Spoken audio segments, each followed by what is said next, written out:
The evening has run away with us here. We're talking horses at MEYDAN Hotel. The pianist is in full flow, but that's not going to stop us. We can listen back and see if she misses any notes. We've got one more race to go. It's the mile, back on the all-weather. Finish off a great weekend of racing. You've got 2 meetings at MEYDAN, and then you've got a lane in the middle, and then after all this you can go down to Abu Dhabi and watch a very good card in Abu Dhabi. Very good card, yes. So you've got 4 really good race meetings. Everybody will be tired after all of this, apart from me. You'll be tired. You're doing a gig on Thursday. I'm working Tuesday, Wednesday, Thursday. As soon as we finish this, I'm going to a comedy club. So, tell me, who are you going to go for? I'll go straight to my tip, which is going to be Jamhuri, number 4. Got a wide draw, but I'm not worried about over a mile on the all-weather. He's been drawn quite wide sometimes. 9, he's won from 9, and so giving him another chance. Thomas Brown's got the ride for Musaba. I like his form. He runs well behind Mundahesh last time. We'll give him what we've mentioned earlier on. Of the others, Touch Gold ran a cracking race under Daniel Muscat last time, and he's back in the saddle, so that could be interesting. Ernst Ortel's horse, he ran a great race last time. He did, yeah. It's What funny else? because I spoke to him after that race and said I'd been sort of told by people he didn't like MEYDAN, and they said no, when he ran at MEYDAN a couple of years ago or last year, jockey in the saddle got out and said, oh, he doesn't like the tracks.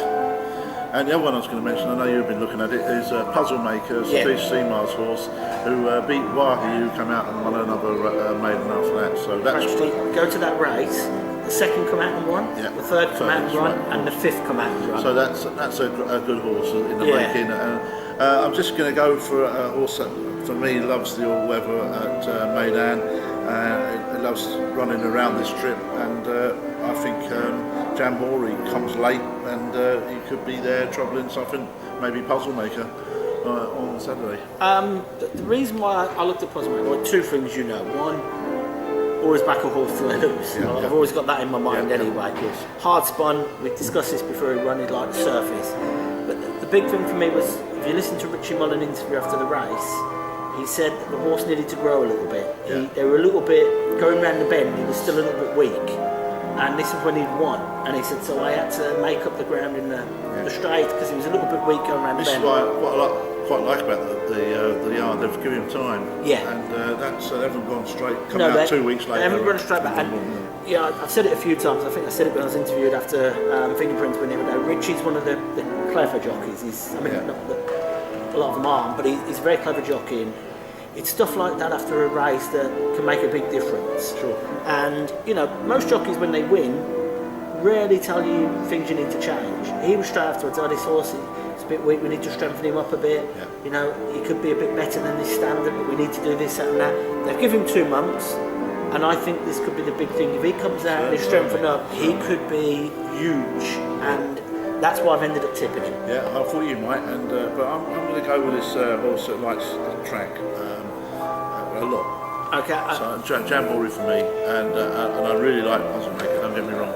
I will say that the Watson's Yard, really like Hostad. Yeah. He missed the break last time and ran on to be 4th. He ran a good race actually. And he could be. That was his first run here, wasn't it? And now, after a run, he could be anything. And if he comes out and he breaks well, yeah.